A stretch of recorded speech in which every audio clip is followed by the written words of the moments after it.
Nós estamos, desde o ano passado, numa série de sermões, verso por verso, passagem por passagem, esse maravilhoso sexto livro das Escrituras, o livro de Josué. Nós estamos aí na altura do capítulo 13. Irmãos, Josué, ele tem basicamente 4 grandes divisões. Eu já vou adiantá-las para nós antes da nossa leitura. Do capítulo 1 até o 5, 6 mais ou menos, eles estão atravessando o Jordão e entrando na terra prometida em Canaã, o povo de Israel, a qual Deus prometeu, essa terra onde manaria leite e mel, e o seu reino seria estabelecido ali com o seu povo.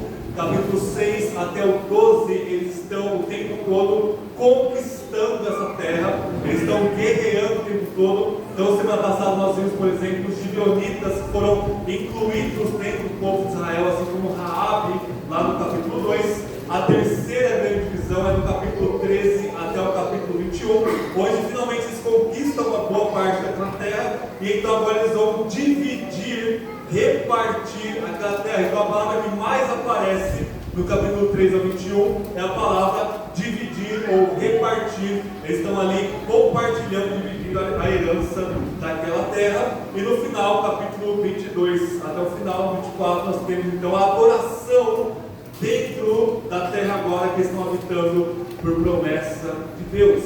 E portanto, irmãos, hoje nós vamos ver uma longa sessão, que é toda essa sessão de divisão de terra, que é do capítulo 13 até o capítulo 21. Vocês vão entender por que eu juntei tudo nessa pregação. Originalmente seriam várias pregações, mas faz muito sentido nós seguirmos o que o autor de Josué está, de forma arquitetônica, trabalhando o texto aqui para nós. Bem? Então a gente vai ver alguns versículos pontuais. Capítulo 13, verso 1. A gente vai ver 3 versículos, na verdade, dessa sessão. Depois de todos os versículos, eu ia dizer: essa é a palavra do Senhor. Todos que creem respondam com amém. Nós vamos orar mais uma vez.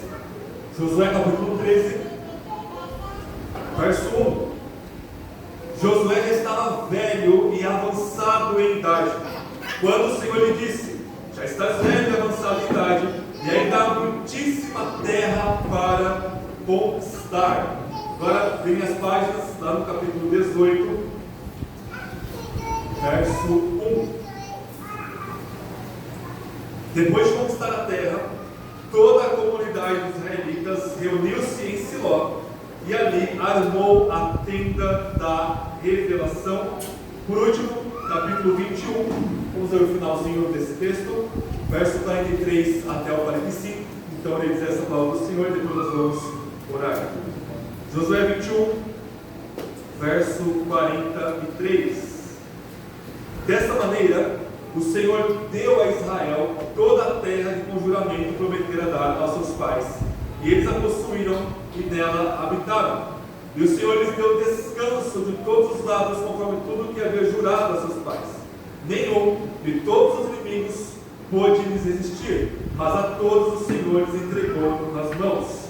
Nenhuma palavra falhou de todas as boas coisas que o Senhor prometera à casa de Israel. Tudo se cumpriu. Essa é a palavra do Senhor. Amém. Vamos orar mais uma vez, irmãos.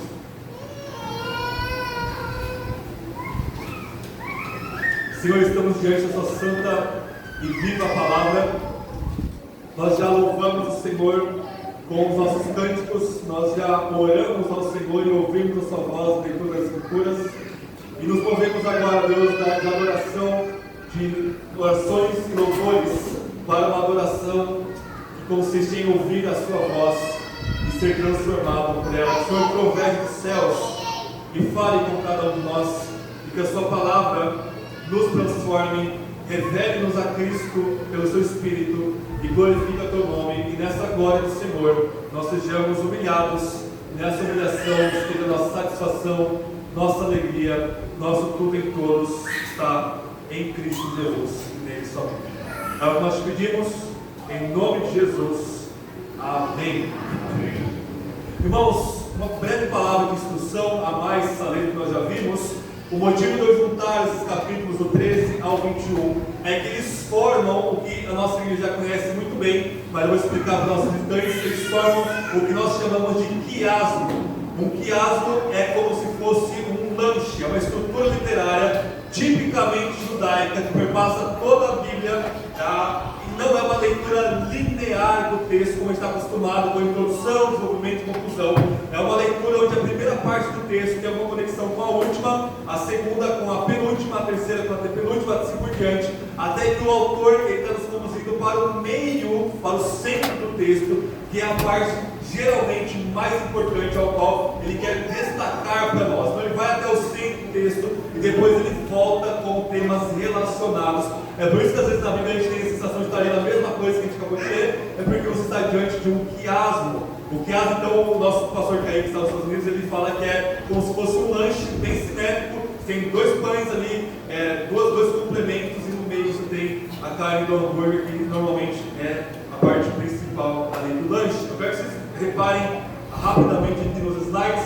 Esse é o quiasmo, literariamente a gente representa dessa forma, tá? Em A, B, C, D, a parte D aqui, que é o capítulo 18, é a parte central do texto, e depois ele volta repetindo isso. Então, eu vou tirar os slides daqui a pouco para a gente concentrar no texto bíblico, mas só para vocês repararem que nós temos a herança do Jordão Oriental, no capítulo 13, verso 8 em diante, e aqui nós temos a herança de Levi. São duas heranças assim, bem à parte que nós temos aqui no texto. A distribuição de Caleb, ela casa com a distribuição de Josué.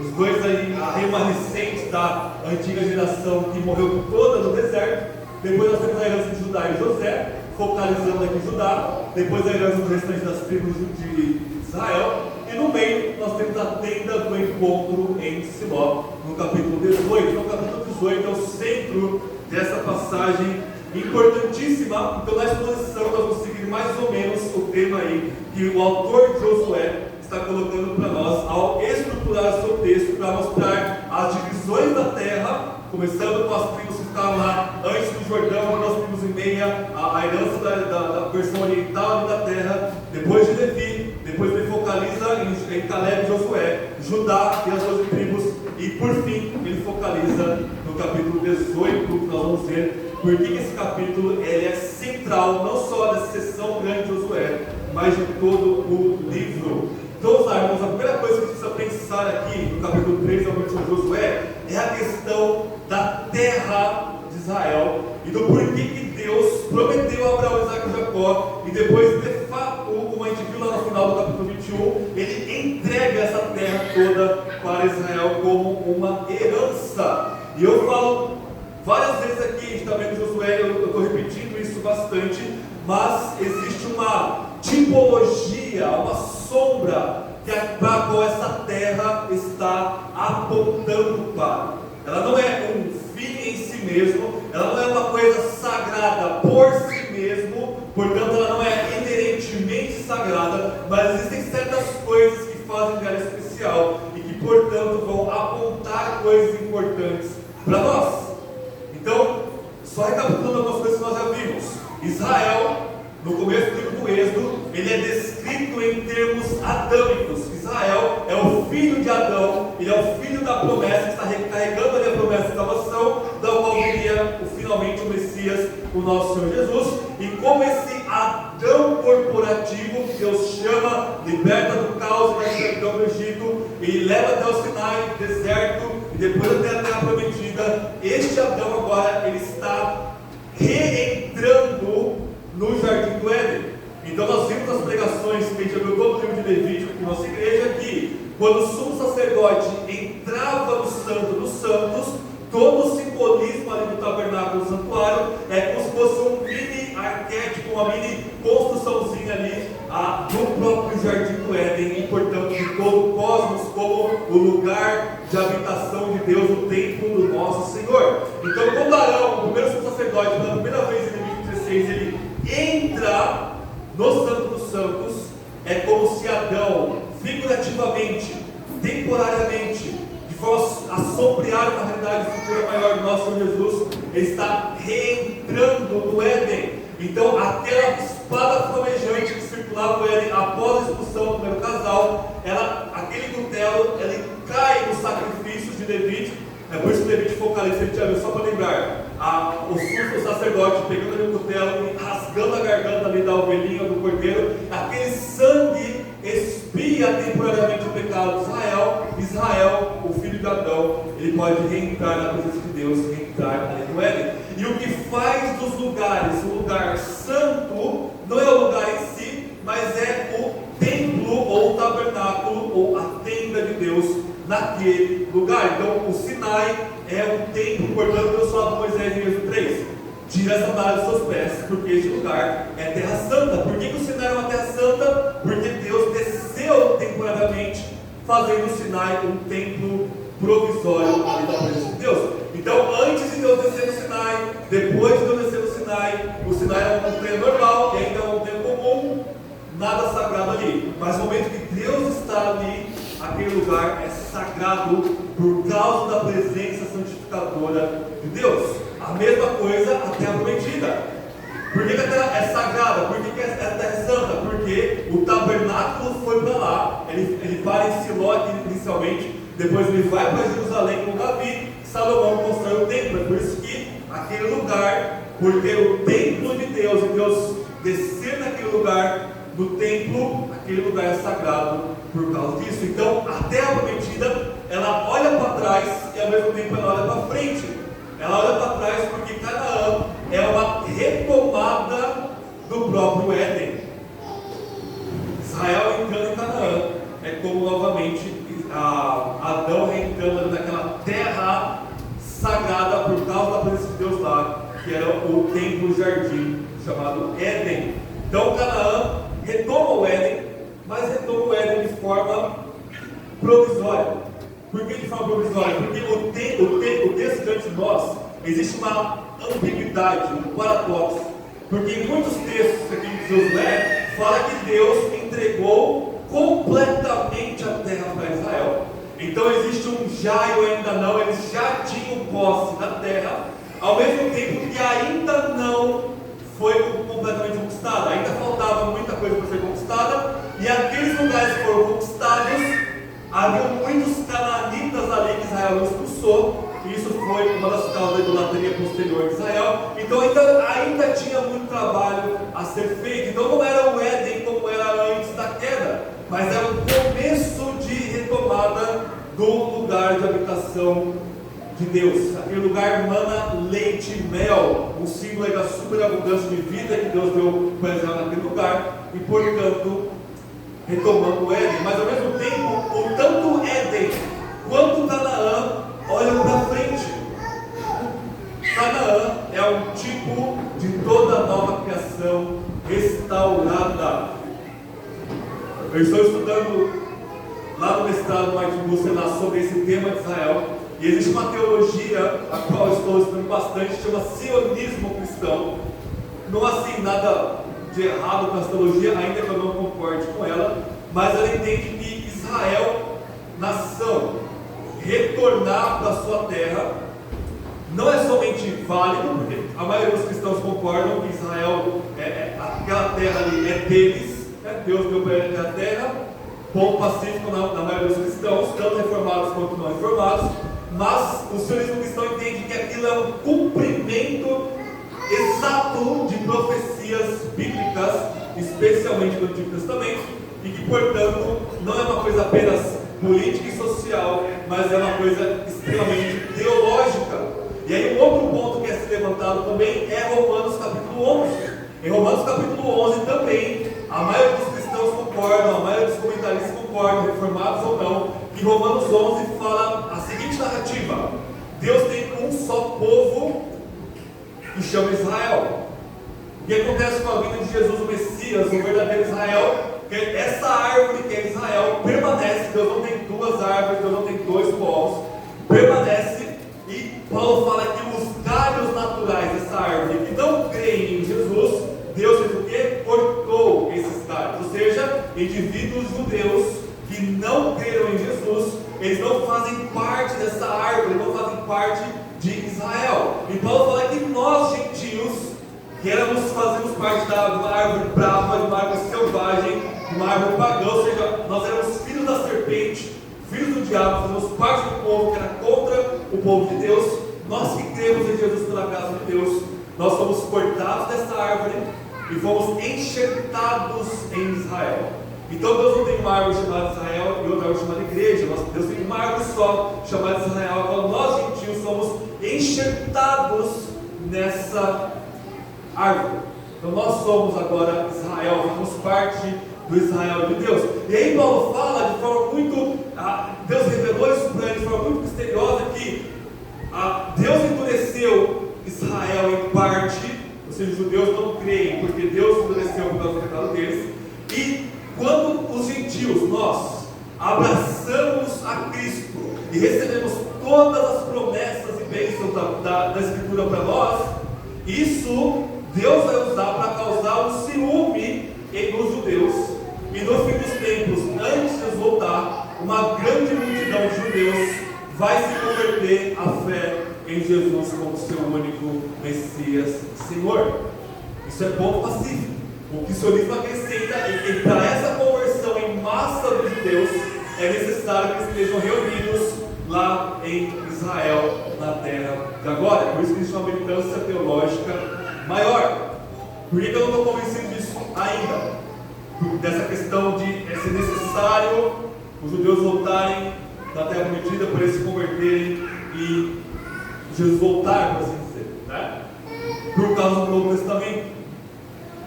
Nós começamos o culto dentro de Hebreus capítulo 11, não é? Sobre Abraão.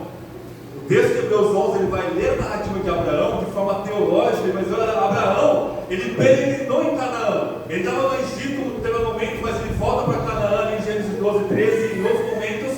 E ele habitou como um peregrino na terra que Deus ia dar para ele. Ou seja, Abraão ele visitou a terra prometida em vários momentos da sua vida, mas ele não se estabeleceu ali. Por quê? Porque Deus vai falar para nós que Abraão estava esperando uma pátria maior do que simplesmente um pedaço de terra no Oriente Médio. Ele estava esperando uma pátria celestial. Romanos capítulo 4, segunda leitura do culto, nós como foi no versículo 13, Abraão, Paulo vai dizer que pela fé ele se torna herdeiro do mundo. Romanos 4,13, basta você ler a Bíblia novamente. Ou seja, a narrativa bíblica é: Abraão e sua descendência são herdeiros da terra prometida. E Paulo fala: não, Abraão, pela fé, ele é herdeiro do mundo. Do mundo todo. Juntando Hebreus com Romanos 4, a imagem é muito clara. Nós já vimos nas pregações anteriores que o propósito final de Deus é a Nova Jerusalém, ou seja, toda a realidade celestial e visível descer neste mundo, e este mundo todo, então, ele vai ser revestido de celestialidade, e Deus vai ter uma só dimensão. A visível vai se unir com a visível, unidas em Cristo Jesus, uma só dimensão, anjos eleitos e a igreja adorando a Deus neste mundo restaurado. É isso que Abraão herda. Essa é a nossa herança, tanto de Israel no Antigo Testamento, como nossa agora, como Israel de Deus no Novo Testamento. Essa é a promessa de Deus. Não um punhado de terra para um senhorzinho lá no Oriente Médio, mas o mundo todo restaurado, da qual Canaã era uma antecipação provisória disso para nós. O último texto do Novo Testamento que é muito claro é as bem-aventuranças de Mateus capítulo 5. Jesus sobe no monte como o novo Moisés e fala: bem-aventurado isso, isso e aquilo. E uma das bem-aventuranças é: bem-aventurados mansos, porque herdarão a terra. E isso Jesus está citando Salmo 34. Salmo 34 diz: bem-aventurados mansos. Quem são os mansos? Aqueles que foram lançados por Deus em Israel, porque é o povo dos israelitas. Que terra que os mansos vão herdar? Canaã. O que Jesus fala no Sermão do Monte? Ele não fala bem-aventurados judeus mansos, que vão herdar no futuro a terra de Canaã. Mas se vocês veem todas as bem-aventuranças, todas as promessas são para o fim. Bem-aventurados os humildes, porque deles é o reino de Deus. Bem-aventurados os puros de coração, porque eles verão a Deus, e assim por diante. Ou seja, Jesus está falando para a sua igreja, para o Israel restaurado, realidades escatológicas e finais. Então os mansos, todos que estão em Cristo Jesus, vão herdar a terra, não Canaã, mas a terra, todo este mundo restaurado e redimido pelo nosso Deus. Dito isso, nós devemos abominar e lutar contra todo tipo de antissemitismo. Nós devemos orar pela paz e pela conversão de Israel, que é um grande sinal aí dos fins dos tempos. Mas é difícil nós sacralizarmos o lugar simplesmente por conta de uma leitura errada. O lugar é santo porque Deus está lá. Quem que é o templo de Deus agora? Nós. Quando nós saímos desse lugar, este prédio aqui não tem nada de santo. E não tem nada de santo em si mesmo. Agora nós, como templos do Espírito, unidos em culto, o Espírito está neste lugar, por conta disso, está separado para nós adorarmos a Deus. Poderia ser aqui, poderia ser numa caverna, poderia ser em qualquer lugar deste mundo, numa prisão. Ali é o templo de Deus, o povo de Deus se reúne em adoração ao nosso Senhor. O que resta para nós? Pegando a parte aqui de Levítico, dos levitas, perdão, nós vimos aqui a herança dos levitas, de Levi, e a herança dos Jordãos, da pessoa que está além do Jordão. Nós sabemos que a tribo de Levi era a tribo sacerdotal, e que agora, com a vinda de Cristo, todos os que creem em Jesus são sacerdotes. Todos que creem em Jesus são sacerdotes. Homens e mulheres, idosos e crianças, todos que professam fé em Jesus são sacerdotes, ou seja, têm livre e imediato acesso a Deus através de Jesus Cristo e serve para ministrar o Evangelho para as outras pessoas. E Levi não recebeu nenhuma porção de terra para ele, como Deus havia falado. Por serem sacerdotes, eles iam viver aquela tribo no meio das outras tribos, sem ter uma herança, porque bastava para eles, bastava para os levitas, a herança de ministrar, o privilégio de ministrar no tabernáculo e depois no templo de Salomão. Se a tribo de Levi foi universalizada dentro do povo de Deus, e agora todos somos sacerdotes, isso quer dizer que nenhum de nós tem pátria neste mundo. Nenhum de nós tem um pedaço de terra neste mundo. É completamente legítimo nós nos esforçarmos para comprarmos nossa casinha e nossos bens. Deus abençoa isso para nós. Mas de forma final, aquele pedaço de terra não é nosso. Nós não temos, e Deus vai dizer, irmãos, nós não temos morada fixa aqui. Nós estamos de olho na morada da eternidade. Nós não podemos estabelecer nossa tenda aqui. E o que isso quer dizer para nós? Isso quer dizer que nós somos peregrinos e estrangeiros neste mundo. E essa mentalidade de peregrino, de nós estarmos fisicamente no exílio da nossa pátria, ela é muito difícil de inculcar em nós, porque nós queremos fincar nossas tendas neste mundo, a nossa esperança neste mundo, e fazer deste mundo caído o nosso lar, fixarmos os olhos naquilo que nós vemos. Isso é o oposto à fé cristã. E o tempo todo, nosso celular, nosso computador, nossa televisão está falando: olha como aqui é maravilhoso, olha como você pode desfrutar deste mundo. E de fato a criação é maravilhosa, e de fato nós legitimamente desfrutamos dela. Mas as propagandas querem barrar nossa visão do céu e colocar nossa esperança neste mundo caído, não redimido ainda. Fiquem no Egito, fiquem no deserto, ou Canaã é um fim em si mesmo. Não, nós somos herdeiros deste mundo, mas este mundo quando restaurado por Cristo Jesus. Segundo lugar, então as terras do Novo Testamento, a terra de Canaã, que é distribuída aqui para a dona de Israel, é um símbolo que aponta para todos nós, a igreja e todo o povo de Deus, Antigo e Novo Testamento, herdando o mundo todo. A gente vai ver isso nas aplicações finais. Em segundo lugar, irmãos, eu quero que a gente note e repouse o nosso coração sobre a fidelidade de Deus. E como é difícil nós vermos a fidelidade de Deus. Olha isso daqui, ó, a parte B e a B de retorno. Pense nesses dois homens, Josué e Caleb.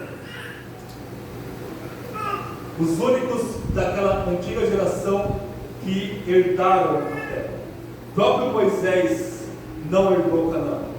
Está num lugar muito melhor depois de sua morte, está no céu, mas Josué e Caleb herdaram. E o texto, essa sessão começa no capítulo 13, falando que Josué estava muito velho. Então imaginem um homem idoso, com aquela cara de Paul Washer, né? Com aquela de judiado, né? De coitado, velho, e só na sua velhice ele recebe, aqui no capítulo 19, a sua parte da terra, e Caleb recebe também a sua parte da terra. Aqueles espias, aqueles 12 espias, esses dois somente deram boas notícias para Israel. Confie que Deus vai entregar aquela terra nas suas mãos. Os demais 10 espias falaram: não tem como, vamos voltar para trás. Josué e Caleb, Deus foi fiel na vida deles, e a palavra de Deus se cumpriu na vida deles. Mas olhem a demora, olhem a dificuldade toda que Josué e Caleb passou. Se a gente pensar de uma forma mais ampla, a demora para Deus cumprir essa promessa começa lá com Abraão. Deus promete para Abraão já idoso. Depois Deus promete para Isaac. Deus promete para Jacó. Deus promete para todas as tribos de Israel. Amém? Maravilha! 4 séculos de escravidão no Egito. 4 séculos. É basicamente o tempo da nossa denominação batista reformada. 4 séculos de espera.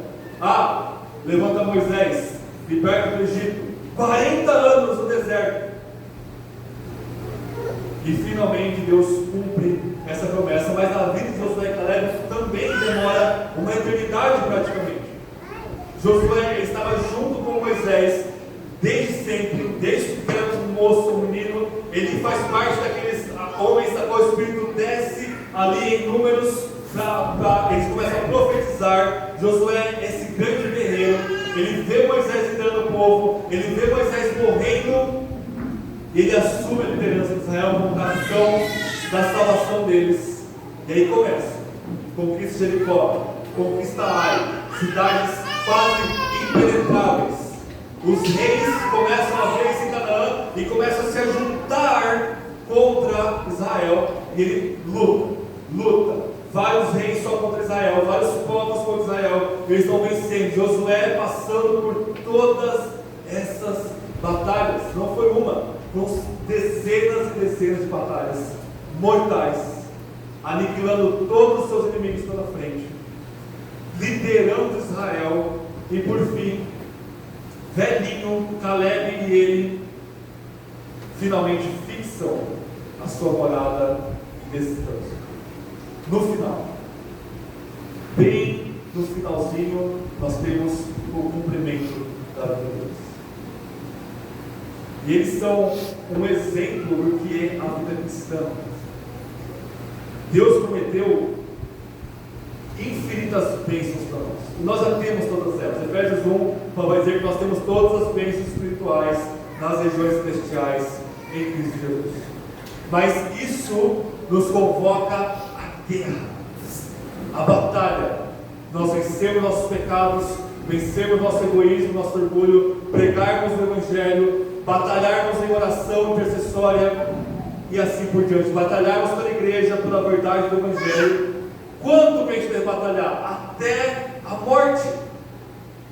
Porque a gente não vai ter uma aposentadoria nessa vida, espiritualmente falando. A casa que nós vamos fincar, que Josué finca em Canaã, é o próprio céu.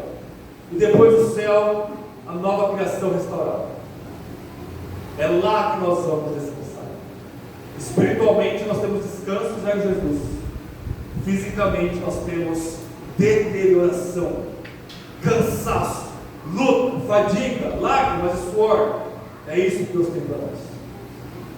E no final, nossa casa, nosso lar. Isso é extremamente difícil, mas ao mesmo tempo extremamente belo. Nós vamos estar no céu, sabendo que a graça de Deus nos energizou e nos capacitou a lutarmos em prol do reino de Deus. Como soldados que a gente viu na semana passada, como soldados do nosso Senhor Jesus. Então, essa parte do quiasmo que fala sobre Josué e Caleb, Aí o Thiago, então, a slide está funcionando, ela mostra para nós a fidelidade de Deus em mostrar e dar descanso para Josué e para Caleb. Terceiro e último lugar, depois de algumas aplicações práticas, o centro dessa passagem, abra lá no 18, vamos ler novamente.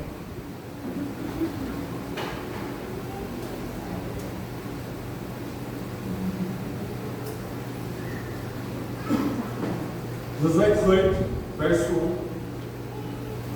A gente lê isso daqui muito rápido, não percebe a maravilha desse texto. Verso 1 diz assim: depois de conquistar a terra, toda a comunidade dos israelitas reuniu-se em Siló e ali armou a tenda da revelação. Então o centro de Israel agora está nessa cidade chamada Siló, depois ele vai se deslocar para Jerusalém. Mas irmãos, esse texto de Josué, ele é uma alusão ao texto anterior, o texto primordial de Gênesis 28, a qual Deus, diante de Adão e Eva, disse que eles são imagens e semelhanças, no verso 27, e no verso 28, Deus abençoou e disse: frutificai e multiplicai, enchei a terra e dominai, sujeitai-a, dominai sobre todas as coisas. Agora o filho de Adão, o Adão corporativo de Israel, ele conquista, verso 18, verso 1 do capítulo 18, depois de conquistar a terra. É o mesmo verbo de Gênesis 28, depois de dominar a terra. O que Adão era para fazer e não fez, dominar a serpente, como o rei da criação, Israel está começando a fazer ao dominar os filhos da serpente, os cananitas, rebeldes contra Deus. E eles dominam a criação. O que eles fazem para dominar a criação? Toda a comunidade dos israelitas reuniu-se, eles se uniram como um só e estabeleceram e armaram o tabernáculo, a tenda da revelação. Nessa passagem, os dois grandes temas da Bíblia se unem numa coisa só: reino e templo. O Deus que reina, ele é adorado pelo seu povo na criação. Israel, ao expandir o reino de Deus em Canaã, ao conquistar a Canaã para Deus, de alguma forma estabelecendo o reino de Deus ali, eles armam a tenda da revelação e depois Deus vai habitar nessa tendinha, nesse tabernáculo, que é um tabernáculo provisório. Eles conquistam, se reúnem, armam a tenda da revelação. Isso aqui, irmãos, é uma antecipação também. Aí ele olha para trás e para frente, igual a terra prometida. Ele é uma antecipação do que vai acontecer com toda a criação. Jesus, como o novo Adão, como o verdadeiro Israel, ele conquista os poderes do caos, os inimigos de Deus. Ele conquista o diabo, ele vence o diabo na cruz, ele vence nossos pecados ao carregá-lo na cruz em nosso lugar, ele vence a própria morte 3 dias depois de morrer. Ele vai reunir o povo de Deus em si mesmo e estabelecer o seu tabernáculo. Ele já começa a fazer isso na conversão de cada um de nós. Nós estamos unidos a Ele e nós somos transformados no templo de Deus, e no final, céus e terra serão reunidos a Ele, e os céus e a terra vão ser a tenda da revelação, o tabernáculo de Deus.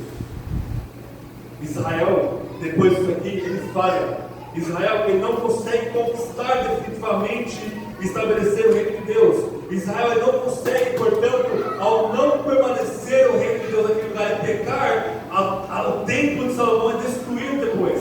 A presença de Deus é exilada daquele lugar pela Babilônia. Cristo faz o que Adão não fez e o que Israel não fez. Ele vence o diabo em seus próprios termos, 40 dias no deserto. Ele vence o diabo no Getsemane, ele vence o diabo na cruz. Estabelece o reino de Deus como o rei desse reino e arma a tenda da revelação, que é Ele mesmo e todo o seu povo, que é a igreja. Esse versículo, portanto, é por isso que é o centro de Josué.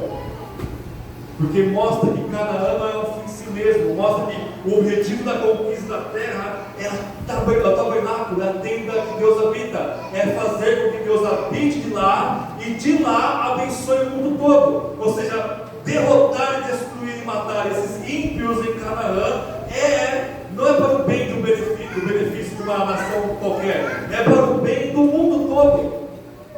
Porque Israel é para abençoar, é o filho de Abraão que vai abençoar todas as famílias da terra, e esse Israel é o próprio Jesus, que veio por nós. Então, Josué, só para nós resumirmos e passarmos as aplicações práticas, Josué, do 13 ao 21, é sobre as distribuições de terra. Essa distribuição de terra, ela mostra para nós Deus é fiel, na vida de Josué, Caleb e de todo o povo de Israel. Ela mostra para nós que Deus, Ele é o dono da terra, porque o que está estabelecido desde o primeiro versículo da Bíblia, Gênesis 1, é que Deus é o rei da criação. E na própria mentalidade dos israelitas e do pessoal do mundo antigo, o rei, ele é o dono da terra e ele distribui essa terra ao seu bel prazer. Ele dá títulos, ele dá terras e porções conforme o povo vai sendo obediente e submisso a esse rei. O rei da criação é um só, Yahvé, Pai, Filho e Espírito.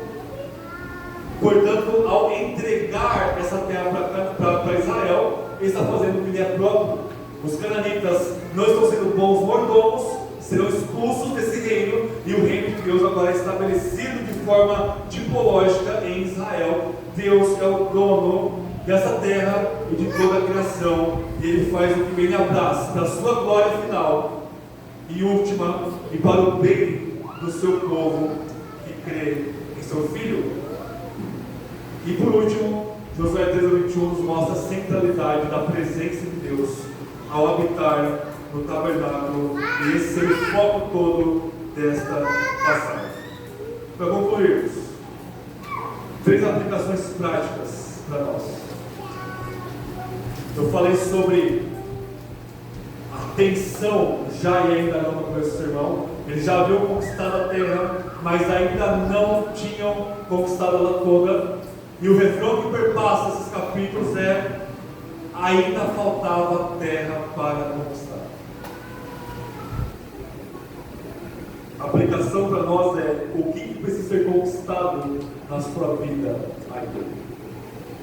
E quando eu falei a palavra conquista, e ela caiu nos seus ouvidos e no seu coração, se você pensou em coisas materiais, isso é um grande indicativo de que você está hipnotizado por Egito. Se o que eu falei, o que te falta conquistar na sua vida ainda, você pensou em dinheiro, riqueza, casa, moto, promoção de trabalho, casamento, filhos, é que a sua mentalidade, ou ela está completamente endurecida e você não é um cristão, ou você é um cristão imaturo, que não está embebido e encharcado pelo Evangelho do nosso Deus. Você está moldado pela mentalidade. Quando eu falei o que falta conquistar, na tipologia que a gente está vendo aqui da terra de Canaã, é no sentido espiritual da coisa. Quais pecados você precisa conquistar? Será que é mentira, orgulho, egoísmo, imoralidade, inveja, divisões, ignorância, preguiça, maledicência, idolatria, bebedice, enfim? A gente sabe que todos esses pecados estão no coração de cada um de nós. Todos. Só que o coração do cristão, ele é cortado. Deus nos deu um novo coração e agora nós odiamos toda essa pecaminosidade que está passando nas nossas vidas. Então nós estamos entre o já e o ainda não. A gente já entrou em Canaã, ou seja, nós já estamos em Cristo Jesus. Nós estamos espiritualmente no céu praticamente, o Espírito habita em nós já temos tudo isso, mas nós ainda temos muito a conquistar pelo poder e pela graça do Espírito, e nós só vamos conquistar todos no último suspiro, Então, retomando Josué e Caleb, para reforçar o ponto, a nossa vida é luta até o último momento. Não vai ter um momento que você vai falar. Existe um pregador da história chamado John Wesley. John Wesley começou a inventar uma moda de que é possível o cristão alcançar a perfeição moral neste mundo. Como ele não era bobo nem nada, ele vai dizer: olha, eu não cheguei lá ainda. Falei, então por que você inventou um negócio desse? Isso é mentira. No momento que você fala: não, eu não tenho mais pecado, eu estou de boa, primeiro João vai falar: aquele que diz que não tem pecado é mentiroso. Você está cometendo pecado, é mentira, sabe? Até o último suspiro. Eu escuto relatos de pastores, homens de Deus, com seus 70, 80, 90 anos, não aguentando mais falar, dizem: a única coisa que me preocupa é eu pecar contra Deus, preciso guardar meus olhos, preciso guardar meu coração, preciso guardar minha língua. Aí fala: nossa pastor, mas a vida toda vivendo na presença de Deus, no finalzinho você ainda está preocupado em pecar? Sim! Estou lá na cama, no leito de morte, lutando. Eu não vou pecar contra o Senhor, porque se eu vacilar, o pecado toma conta de mim neste último momento. A nossa vida é uma vida de cruz, de luta, até o sangue. O autor de Deus vai falar assim: olha gente, vocês nem chegaram ao ponto de derramar o sangue na luta contra o pecado, vocês estão reclamando o quê? Segundo lugar, Josué 3:21 nos ensina sobre a identidade do povo de Deus. Todo Israel conquista a terra prometida, e isso mostra que todas as tribos constituem uma unidade de povo. Isso é importante porque lá no capítulo 17, se vocês só baterem o olho no capítulo 17, a meia tribo de Manassés, nós temos um sujeito dessa tribo. Verso 3, diz assim: mas Zelofeade, filho de Eufer, filho de Gileade, filho de Maquir, filho de Manassés, não teve filhos, mas só filhas. E esses são os nomes de suas filhas: Maalá, Noá, Hogla, Milca e Tirsa.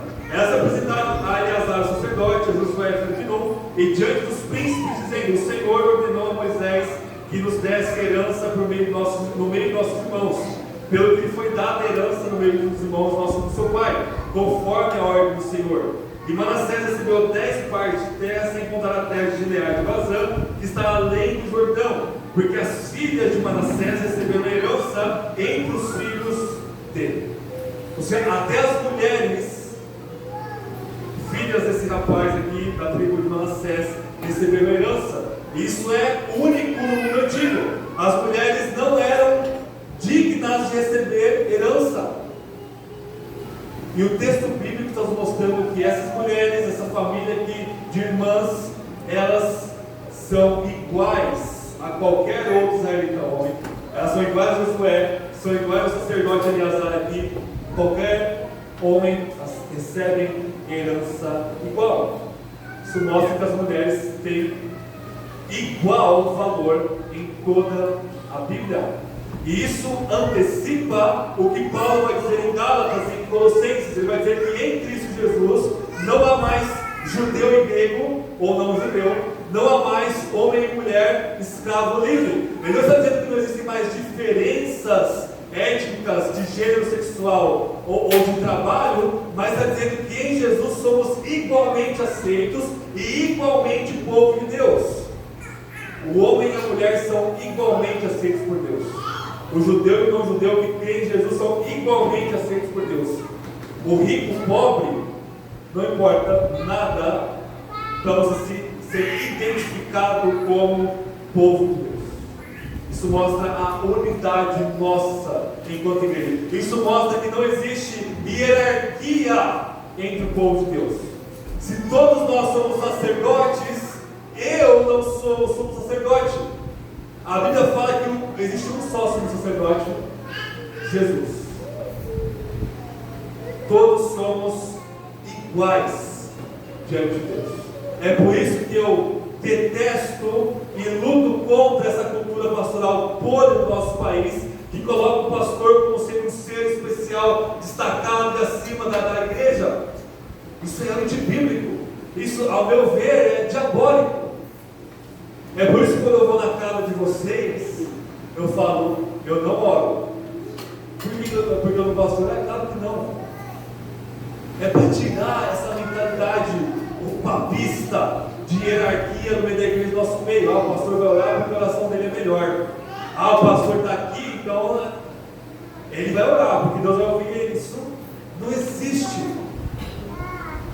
Todos nós somos igualmente povo de Deus, igualmente sacerdotes, temos igual acesso a Deus. A oração de todo mundo aqui, de acordo com a Bíblia, fazer uma oração de acordo com a vontade de Deus é igualmente ouvida, aceita e recompensada pelo nosso Deus.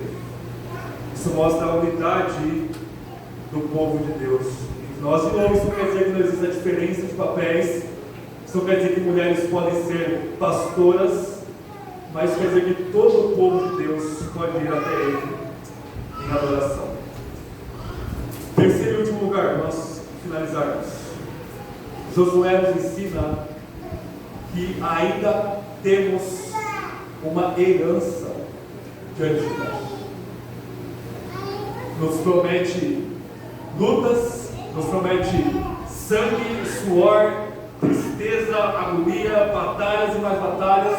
Jesus fala que aqueles que entram no reino do céu são aqueles que agonizam. A palavra agonizar no grego é uma luta bélica de guerra mesmo, mas ainda resta uma herança para nós. Ainda resta uma porção da nós no final. O Paul Washer, parafraseando ele, eu vou aumentar o argumento dele. Imaginem só se Deus mandasse todos nós para o inferno e por um dia nos tirasse do inferno, por um dia depois jogasse lá de volta. Esse um dia fora do inferno seria uma grande demonstração de graça, porque nós merecemos toda a existência nossa aqui e a eternidade debaixo da ira de Deus no inferno. Um momento fora da punição de Deus já seria muita misericórdia de Deus. Agora imaginem que Deus Ele nos lance num lugar neutro, num lugar que a gente não vai ter nem as alegrias do céu, mas também não vai ter os sofrimentos do inferno. Isso seria inimaginavelmente gracioso da parte de Deus, porque a gente não merece um lugar neutro, a gente merece o inferno. Só para a gente medir e não ficar acostumado com a graça de Deus, Ele envia o seu Filho para nós. Em Romanos 8, Paulo vai dizer que aquele que não poupou o seu próprio Filho, antes o entregou por todos nós, não nos dará com Ele todas as coisas. Ele nos dá todas as coisas que nos levam à vida e à piedade do apóstolo Pedro. Além disso, Cristo conquista para nós a eternidade do céu. Isso é indescritível. Mas mais do que isso ainda, se a gente pode usar a palavra mais, uma coisa infinita dessa, Ele nos recompensa com galardão. Vocês imaginam isso? Ele nos recompensa com galardão. Ou seja, aquilo que você faz aqui, olhando para Cristo com um amor genuíno para a glória de Deus, quer seja dar um copo de água para uma pessoa, tudo o que você fizer, que vai ser na verdade a graça de Deus está operando em você, Deus vai te dar uma herança, vai te recompensar. E a imagem de Josué é retomada em Hebreus capítulo 3 e 4, para nós finalizarmos com essa passagem. Hebreus capítulo 3 e 4, ele vai jogar com o Jairo ainda não. Ele vai dizer que Josué, ele não conseguiu dar descanso para Israel. Por mais que o texto bíblico fala que eles tiveram descanso dos seus inimigos, era um descanso momentâneo, porque a batalha continuaria depois de Josué, a batalha continuaria depois de Davi e Salomão. Ninguém conseguiu dar descanso para o povo de Deus. O autor de Hebreus fala que Jesus é maior do que Moisés, e ele é maior do que Josué. Ele é o capitão da nossa salvação, que nos guia para a nova Canaã, que é a nova criação. E Hebreus fala assim: olha, nós que cremos, estamos no descanso de Deus. Ou seja, nós, a fé em Jesus, cumpre o sábado. A fé em Jesus cumpre a promessa de Canaã. Nós já chegamos lá. Pela fé em Cristo Jesus, nós temos descanso em Ele. Só que ele vai dizer, mas ainda resta um descanso para o povo de Deus. Nós temos então um descanso interno e espiritual, de uma paz que nós temos em Cristo Jesus. Mas ainda resta um descanso que Cristo conquistou para nós, como nosso capitão, nosso líder, nosso Senhor e Salvador, o nosso Josué, o Yahvé que nos salva. E isso é tudo para nós. Amém?